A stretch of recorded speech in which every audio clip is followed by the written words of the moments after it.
And what about ALS? ALS, we have, unfortunately, many patients with ALS because the respiratory center that we have and many ALS patients require a ventilator to support them. So we have ALS patients in the hospital, and when there is a trial of either a medicine or a therapy, we are available to participate in that trial on the ALS patients. Again, the patient has to volunteer to participate in a trial. We don't experiment on patients without their permission. Without the subject of aging, and you have had a lot of research in the subject of aging. Well, aging is a big name. Aging encompasses a lot of things.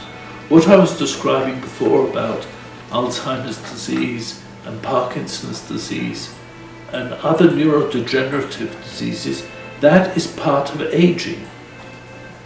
But age is not a disease. Thank God. Right. So we're talking about the diseases that occur more frequently when people grow old. Because as you grow older, more of the body stops working. Like a car, the longer it's been on the road, the more problems you have. And the same thing with the body. So it's not because of the age, it's due to the years that have gone by and the wear and tear on the body. So yes, we do research on problems, as we discussed a minute ago, like Alzheimer's disease, like Parkinson's disease, like other aging processes.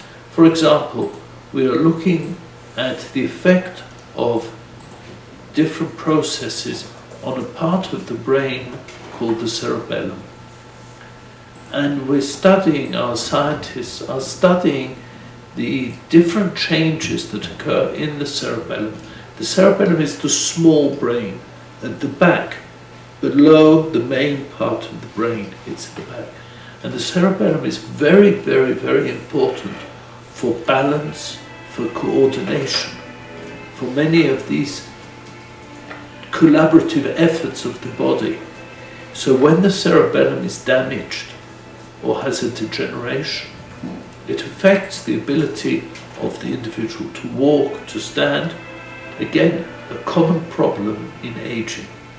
As we all know, older people have more problems with balance, they have more problems with stability.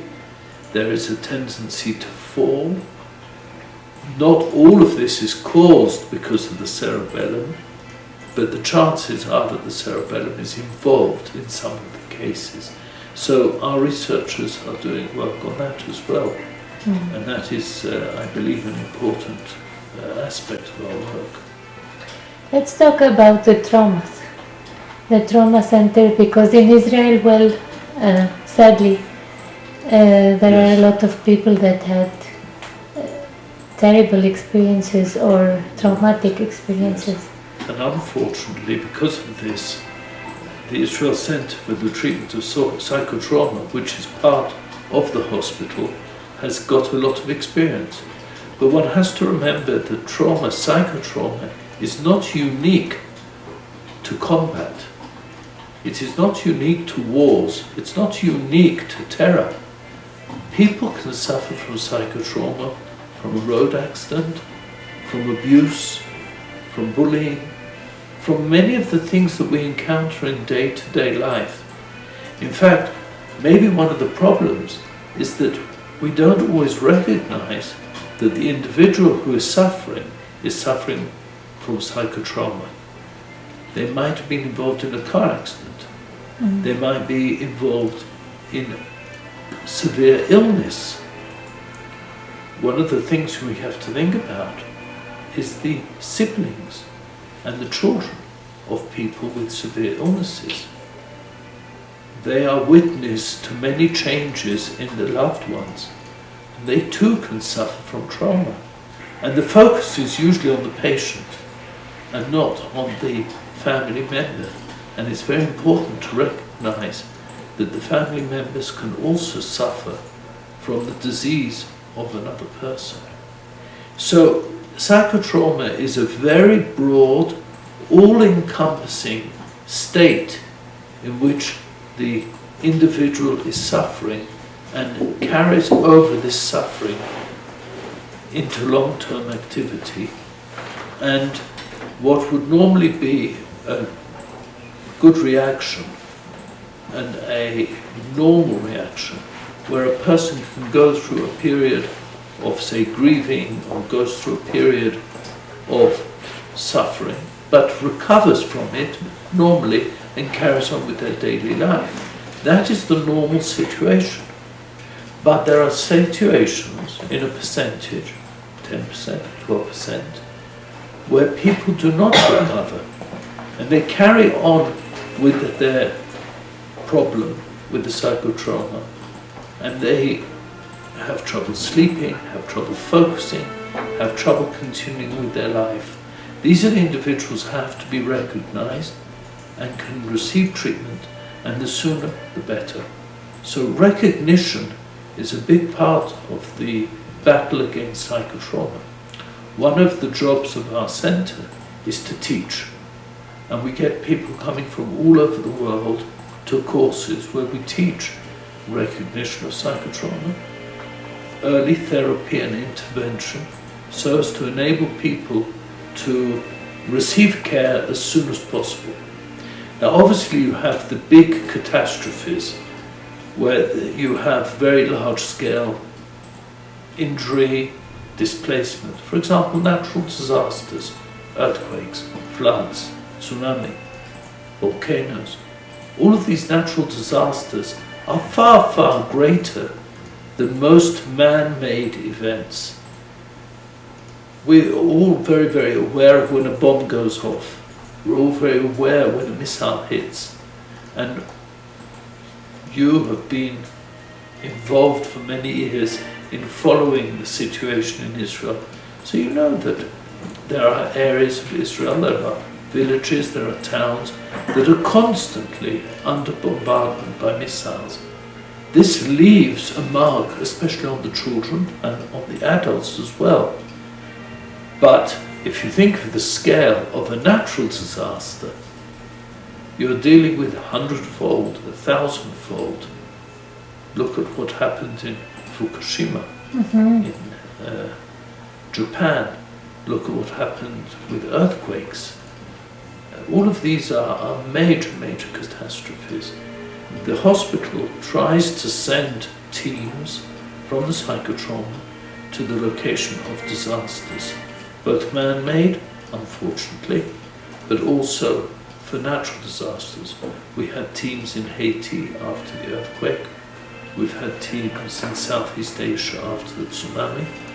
So we try and send help, because there is a saying, Ki mitzion tetzeh Torah, and we like to think that we are there helping humanity. Tikkun olam. Tikkun olam, yes. Very often the recipients don't know it's come from Israel. It's amazing. And the press do not inform that they are coming from Well, sometimes the press avoid mentioning it. We know that. You are the press, so you know the problem that Israel has with the press. Sometimes they just don't know. They're ignorant. How do you build the resilience in the children in Israel? Because it is impressive that there is danger all the time, and many children suffer from psychotrauma. We try to build resilience. We have programs working primarily through the schools and through the parents. Herzog has programs. Yes. Yes.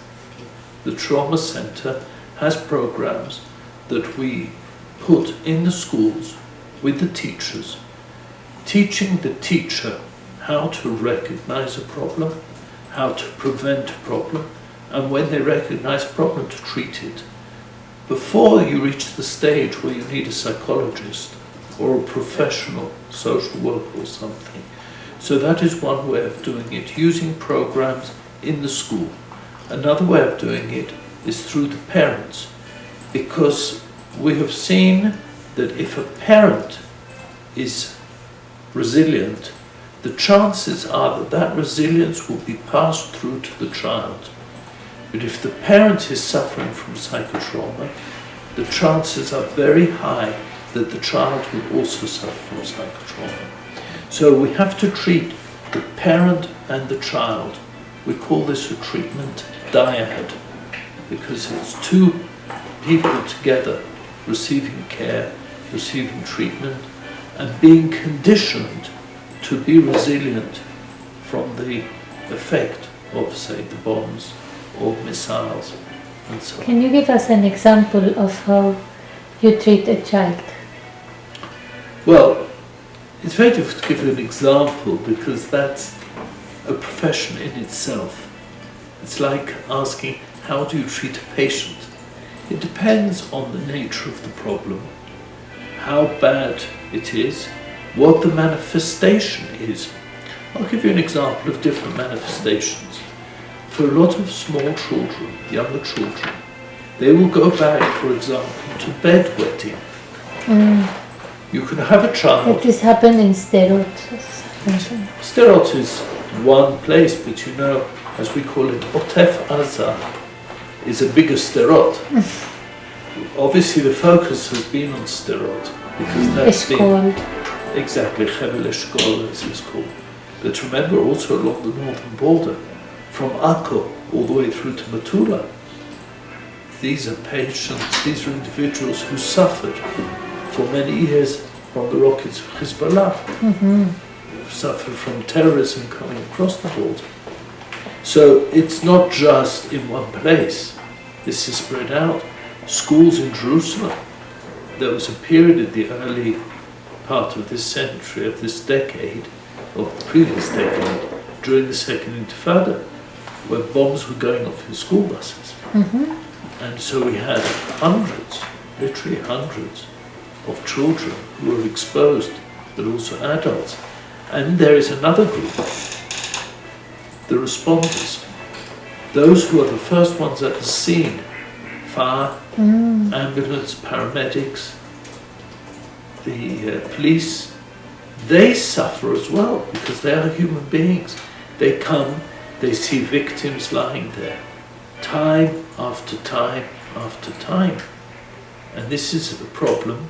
And one of the early things that we were doing in the early 2000s is setting up support groups for the first responders, for those who are actually exposed repeatedly to psychotrauma. But going back to the children, we were asking about children. So the important thing again is to recognize that the child is at risk. And when you see warning signs, for example, a child I mentioned, children who had formerly been dry, they had gone through the night without wetting, and now all of a sudden they start bedwetting again. This is a bad sign. This is a sign that something is happening.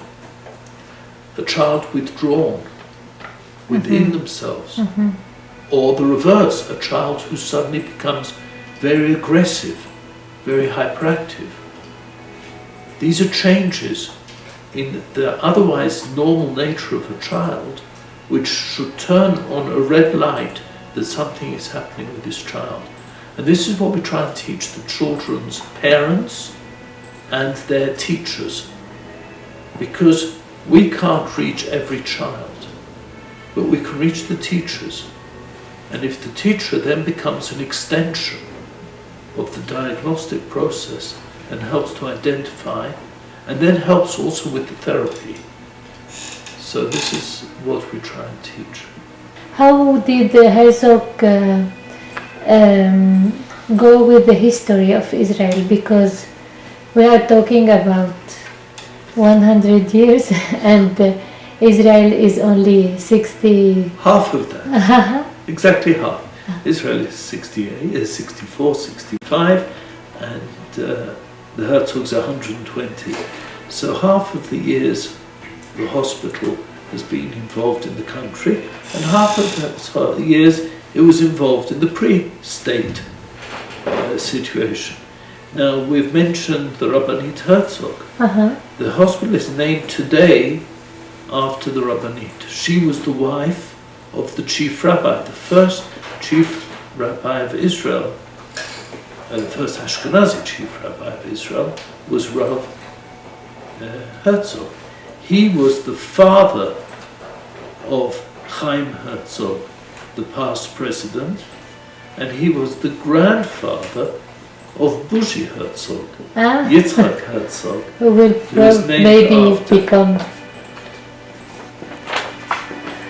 maybe become the president, the next prime minister. Yes. So that's another connection. But as I mentioned before, the connection was also with Rivlin. Many of the important families that have been involved along the history of the country have been involved in the hospital.